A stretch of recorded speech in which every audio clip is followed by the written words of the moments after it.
I'm Jane King at the NASDAQ market site. Groupon has a reason to be optimistic about the holiday season.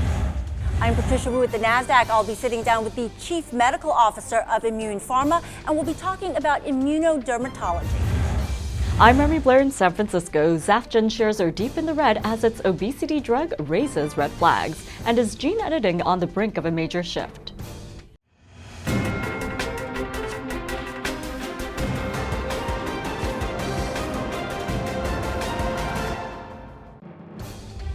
Welcome to Small Cap Nation. I'm Jane King at the NASDAQ market site in Times Square. Groupon broke some records over the Black Friday weekend. The new CEO, Rich Williams, says Groupon's North American billings for the Black Friday weekend were up 41% compared to last year. Customers also purchased 52% more Groupons over the four-day weekend than was the case in 2014. So what did all these Groupon customers buy? Well, based on Groupon's own sales data, customers hauled in plenty of National Football League glove and scarf sets, Apple earpods, Egyptian cotton sheets, Swarovski necklaces, and wallet ninjas. Well, Solar City shares climbed this week on a vote of confidence from options trader John Nigerian, who added the stock to his portfolio.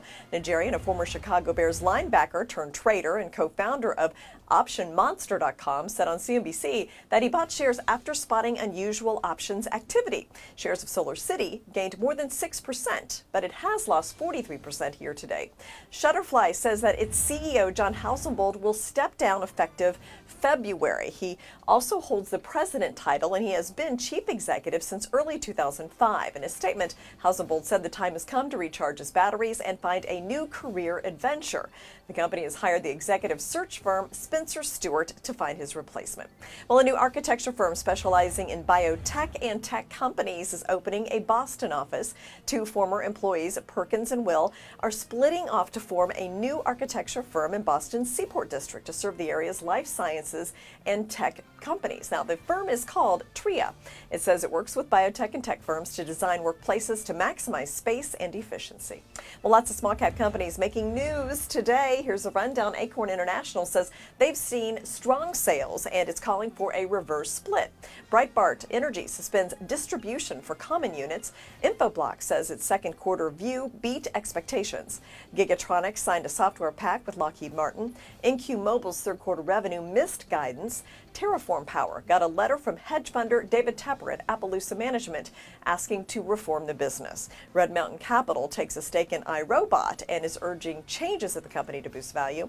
Ascensa Retail Group shares rallied after the operator of Ann Taylor and Lane Bryant stores topped Wall Street earnings estimates for the quarter, and trading in Oncogenics pharmaceutical shares briefly halted after the tiny biotech company said some patients in its prostate cancer drug study did not respond to treatment. Well, it turns out Roundy's has tried at least once before to be bought by Kroger. Roundy's asked Kroger if it was interested in buying the company in 2011, according to the Securities and Exchange Commission filings that detail the process that Roundy's went through to sell the company. Kroger did wind up buying Roundy's in a deal announced November 11th for $800 million. MarkWest Energy Partners shareholders have approved the company's merger with Marathon Petroleum. MarkWest, the second biggest natural gas processor in the country and one of the biggest midstream players in eastern Ohio's Utica shale play, expects to close that transaction this week. And Del Frisco's restaurant group announced that it has promoted 3 executives effective immediately who will lead growth and strategic direction at their respective concepts. Kim Owens was promoted to Vice President of Operations for Del Frisco's Double Eagle Steakhouse, and Shang Skipper was elevated to Vice President of Operations for Del Frisco's Grill. Chris Rockwood has been promoted to Vice President of Operations for Sullivan's Steakhouse. We have part 2 of our interview with Immune Pharma. Yesterday, the CEO updated us on their lead product, saying they enrolled their first patient in phase 2 trials. Now today, we'll hear about other potential indications for the product from their chief medical officer. Patricia Wu has more. Thanks, Jane. I'm here with Dr. Monica Lukey, the Chief Medical Officer of Immune Pharma. So congratulations, first of all, Dr. Lukey. You've only been on the job 2 weeks, including Thanksgiving? That's right. And thank you very much, Patricia, for having me here. I appreciate it. Well, we're thrilled to have you here first on SCN. So let's get right to the lead product, bertelimumab. Bertelimumab, yes. Bertelimumab. I'm going to let you say that. B for short. There are other potential indications for B. Sure. I think actually berdalimumab has a wide variety of potential indications based on its mechanism of action. We're starting with those that are firmly tied to eotaxin-1 inhibition, which is the mechanism of action. And so the bullous pemphigoid study that we've already started and is open for enrollment now would be a prime example of that. That happens to be a small indication. It's an orphan indication. So there's a small number of patients with that particular problem. We are currently conducting a pilot study with 10 to 15 patients, which we hope to close out next year and have data hopefully early by the end of next year with that particular indication. We're also aiming to look forward to potentially including atopic dermatitis for berdalimumab. Now, it is an intravenous drug, so that will be targeting primarily the moderate to severe patients with atopic dermatitis. But for those patients with milder disease, there's another asset which Immune Pharma also has called nanocyclosporin. Cyclosporin is probably very well known to many patients and investigators and physicians who treat dermatologic disease. It's an oral drug that carries many potential side effects. The nanocyclosporin formulation would actually be a topical formulation, which would limit systemic exposure and thereby limit a great deal of the potential side effects that cyclosporin that's taken systemically would incur. And the great thing about that is we already know that cyclosporin works in both atopic dermatitis and in psoriasis. And so if we have a topical formulation which can eliminate a lot of those side effects, we have great confidence that we'll do well with that particular asset as well. So what does the timeline look like there? So with berdalimumab itself, as I said, the BP study will be conducted and finishing up in 2016. With regard to the atopic dermatitis study, we would like to have a pilot start next year. That's our goal, to start a pilot in 2016. And a pilot would be relatively short, small group of patients to get an early readout. So there's the hope that we may have data as early as the end of 2016, maybe early 2017. And if all goes according to plan, what is the potential? So the potential in atopic dermatitis is very large. It's about 20% of children are affected by atopic dermatitis. 1 to 3% of adults are affected by atopic dermatitis. Psoriasis, as we know, there are a large variety of agents to treat psoriasis currently. They are predominantly topical for patients who have a body surface area involvement of 5% or less. For patients who have 10% or more, it's typically biologicals, which folks are familiar with, Humira, Enbrel, et cetera. There is this gap between 5% and 10% that's poorly served because the topicals, it would be difficult to treat adequately because you'd have to smear so much of it on yourself and be able to keep it so that it wouldn't be rubbed off during the day. And the biologicals, the risk-benefit ratio there for some is a little bit too much for a smaller skin area. So there is this gap between 5 and 10% that I feel that there's a need for those patients to have treatment. And so I feel that that's the potential when you're asking there. So it's not a small area. And atopic dermatitis, as I mentioned, is a larger problem than most realize.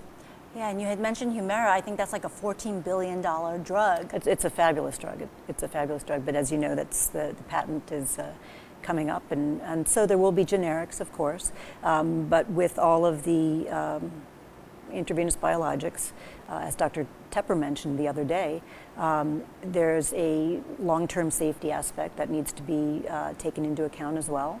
And so we'll be studying. Our safety profile to date is very favorable, and we'll be looking over the long term if we can compete on that level as well. Wonderful. Is there anything that I haven't asked you that you want to add about what's in the pipeline or the industry as a whole? Well, we've talked about immuno-dermatology, but Immune's also involved in colitis and Crohn's disease, and we have an ongoing study right now in ulcerative colitis, which we've already recruited our first patient. We'll be expanding that study so that we can recruit in additional sites and hopefully get additional patients in the short term. The colitis is, as you know, a benchmark for inflammatory diseases. And from there, if we do have positive output from those studies, then it's the beginning of where we can go with this drug. All right, so a lot of news that we can look forward to hearing from Immune Pharma. Looking forward to it. Thank you so much for joining us today, Dr. Lukey. Thank you very much for having me. We'll take you to San Francisco next when Small Cap Nation comes right back.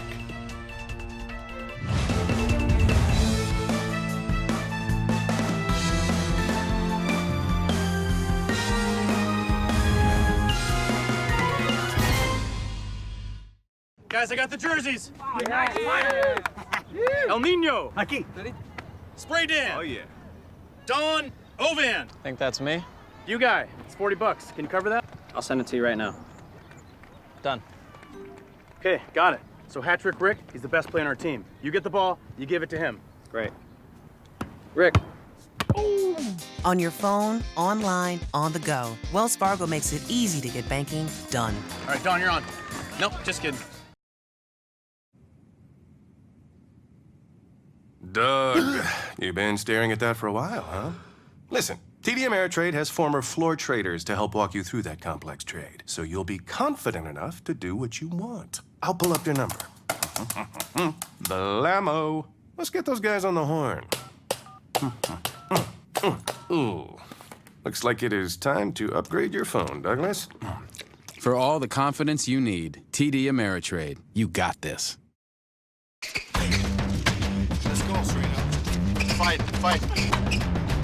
Come on, fight. Can't stop me now. Come on, Serena. Can't stop me now. You don't want me. You can't mess with this. Back to the top. Here we go. 2, 4, 5, 6. Whoa, stop. Let's go back. 1, 2. Whoa, we're gonna stop there. I bet we can do it even better. It took tennis legend Serena Williams, fencing champion Tim Morehouse, and the world-famous Rockettes years to master their craft. But it took them only moments to master paying bills at Chase.com, depositing checks at Chase ATMs, and transferring funds on the mobile app.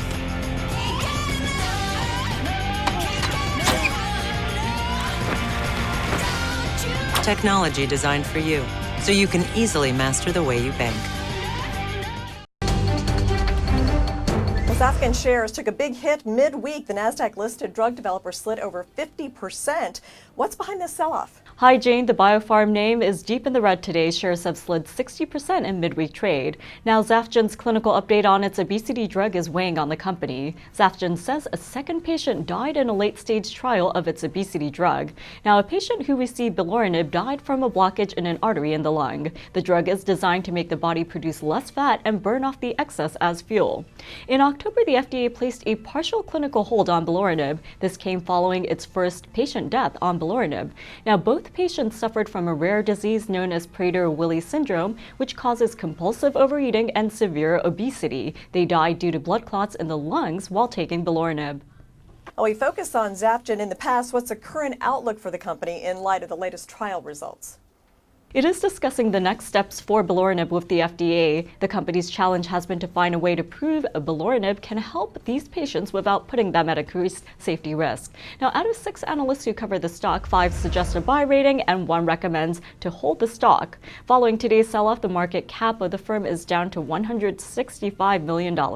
As for the stock, so far this year, Zafgen has underperformed the market, with the stock down over 48% year-to-date as of yesterday's close. Also, the company has a consensus analyst price target of $29.57 and a 52-week trading range of $9.53 to $55.36. So today, with shares down about 60%, hovering around $6 per share, it is at its worst level since the company went public in June of last year.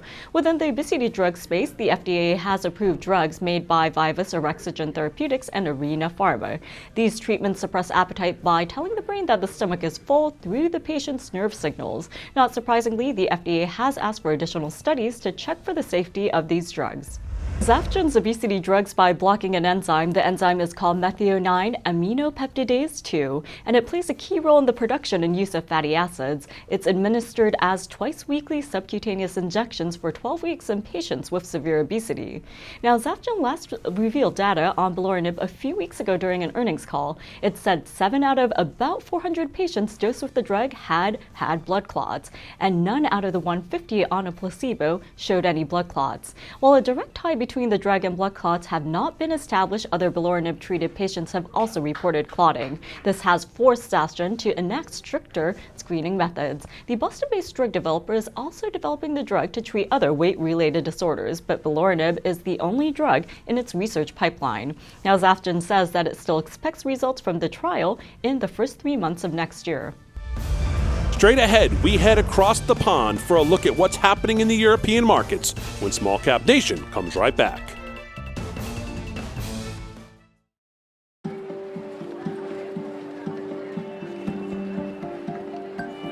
Good. Very good. You see something moving off the shelves and your first thought is to investigate the company. You are type E.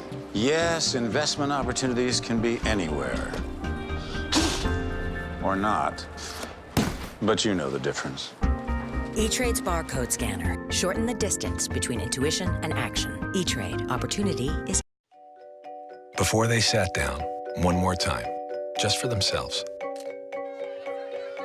Before the last grandchild graced the stage. Before Katie and her husband hit that rough patch. Before Kevin finally came home and the first grandchild arrived. Before the sons-in-law, daughters-in-law, and Brad's brief brush with the law. Before the second British invasion.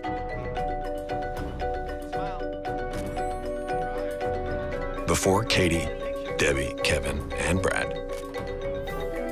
Before they became a family.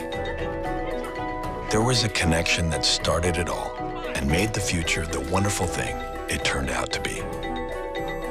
We know we're not the center of your life, but we'll do our best to help you connect to what is. Sometimes the present looked bright, sometimes romantic.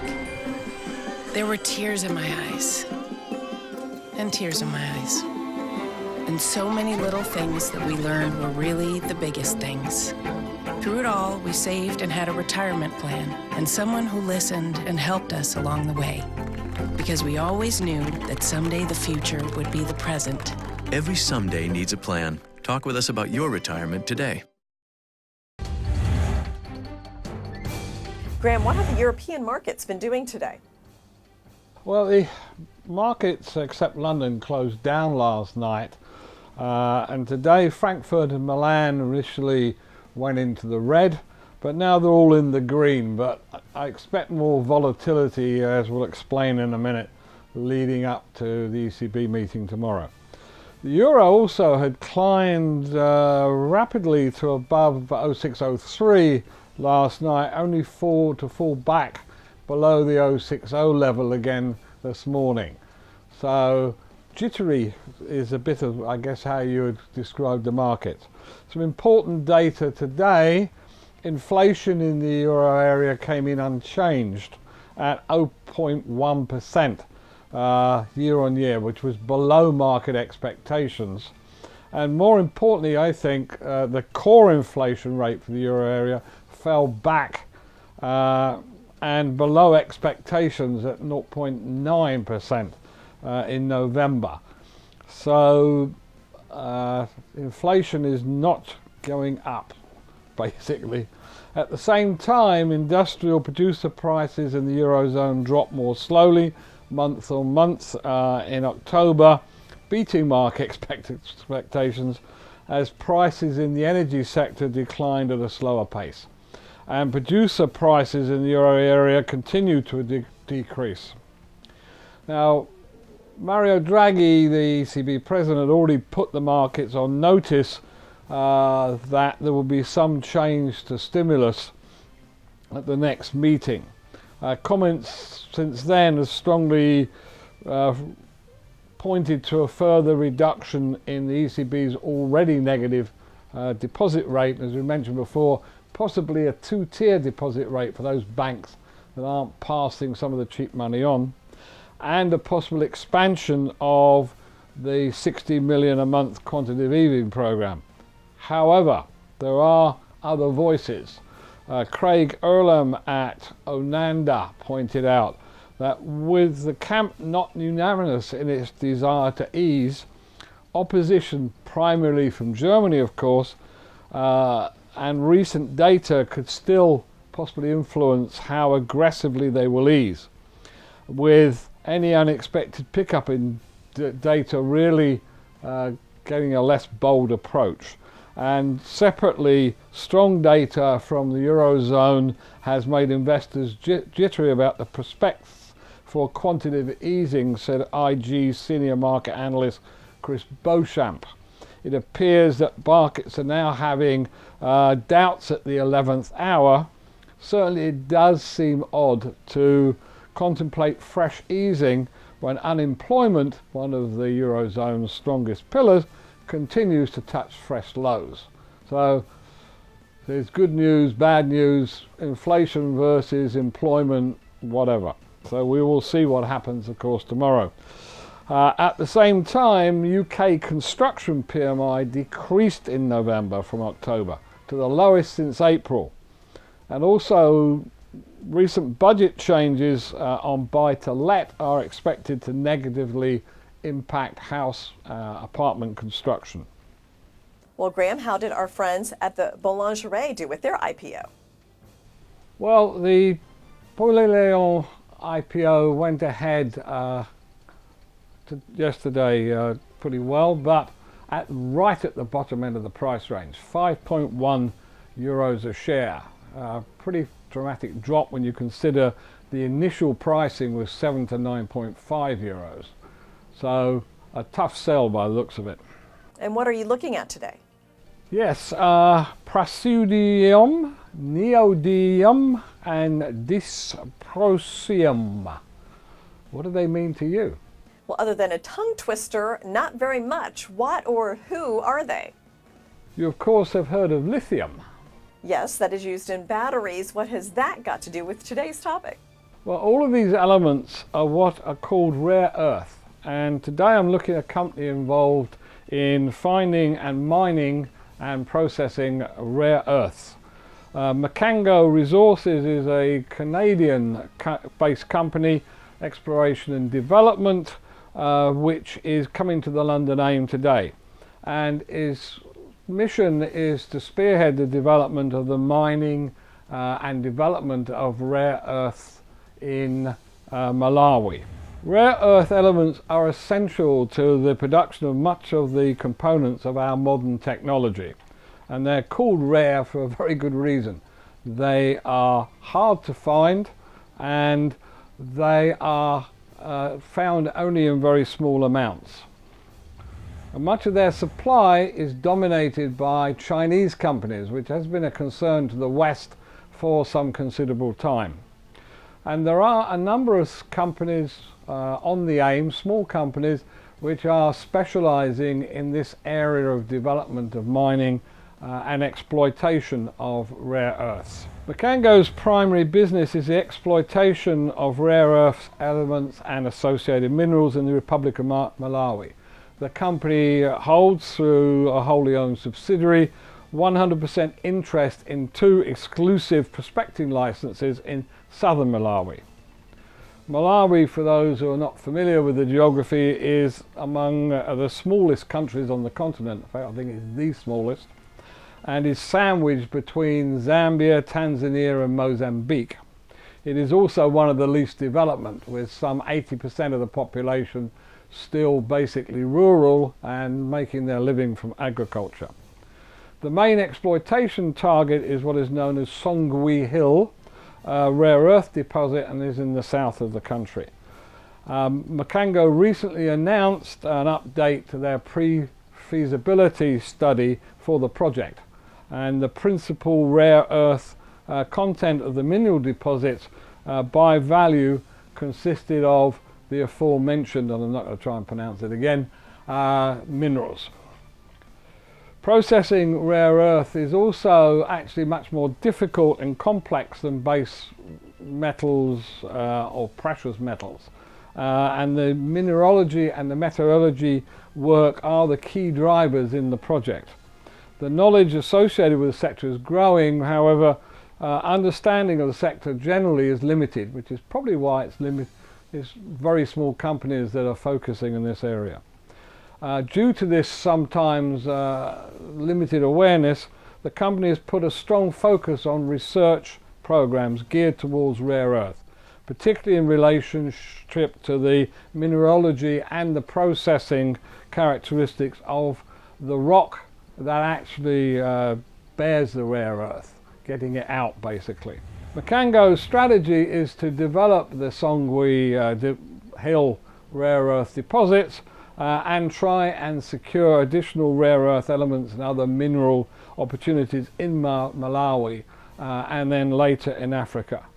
It looks like a very well focused, narrowly focused line of business with, considering the demand for technology components, probably a very good future. And that is all for today from Graham Brown at Small Cap Europe. We'll take you to San Francisco next when Small Cap Nation comes right back.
Everyone works hard for a reason. Working together, we can help you prepare financially for when 2 becomes 3.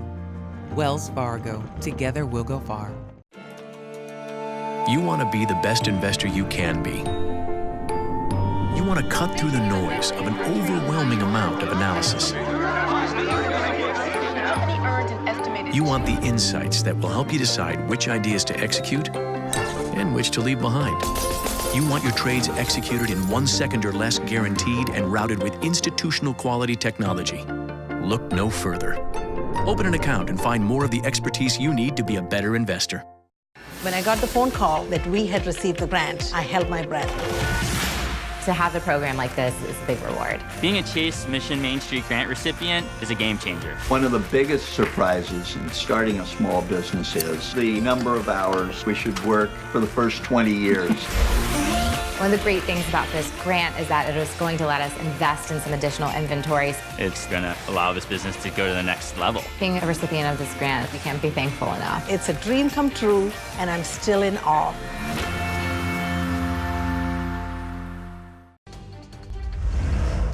The debate over gene editing has been heating up. The international summit taking place in D.C. has ethicists and scientists squaring off in the small cap space. Immune announced a deal with the small West Coast universal cells. What's the latest on that?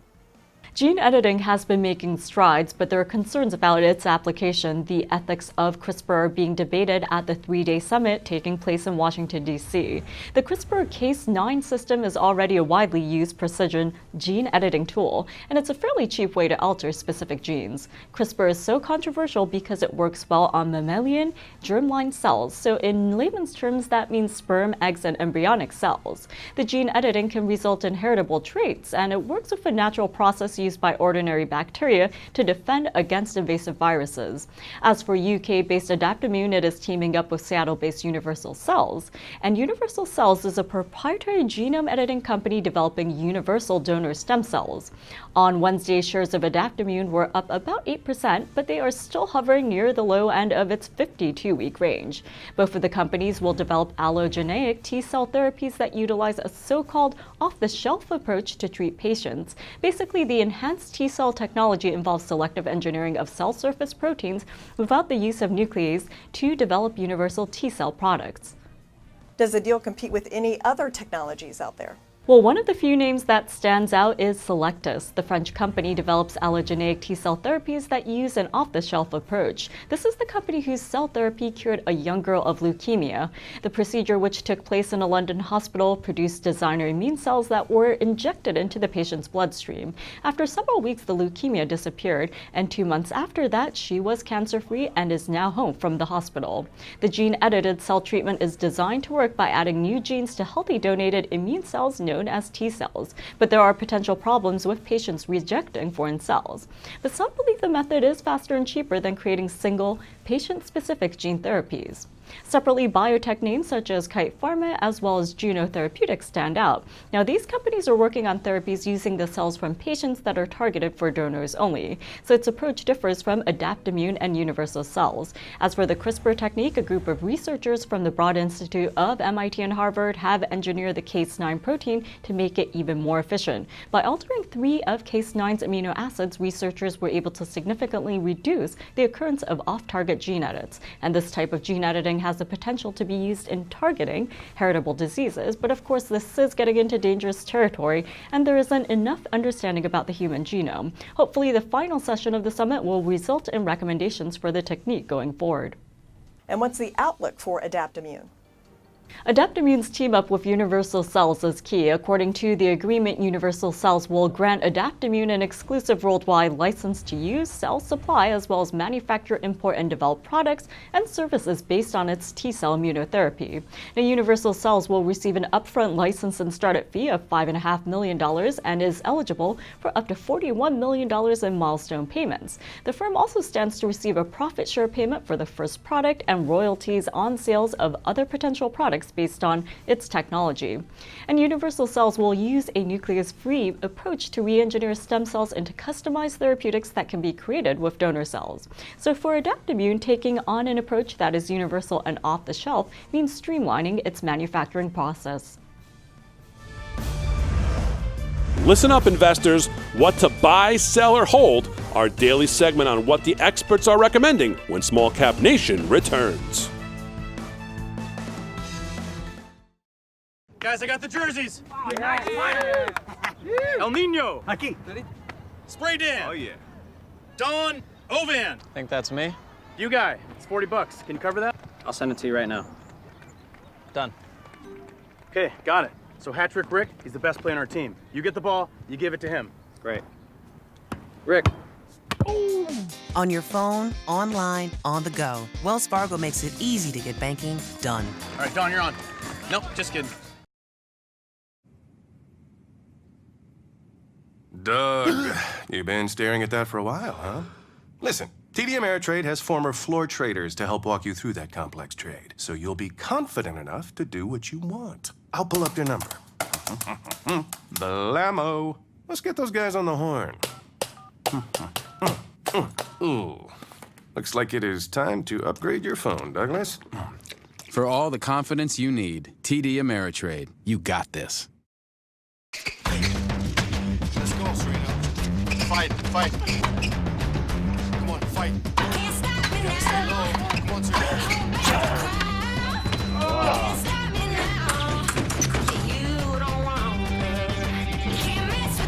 Back to the top. Here we go.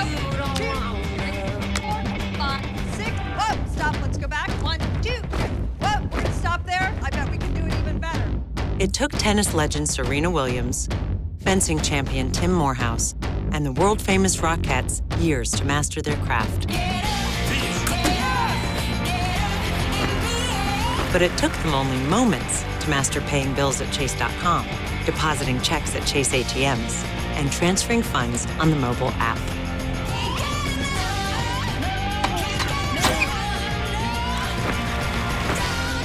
technology designed for you, so you can easily master the way you bank.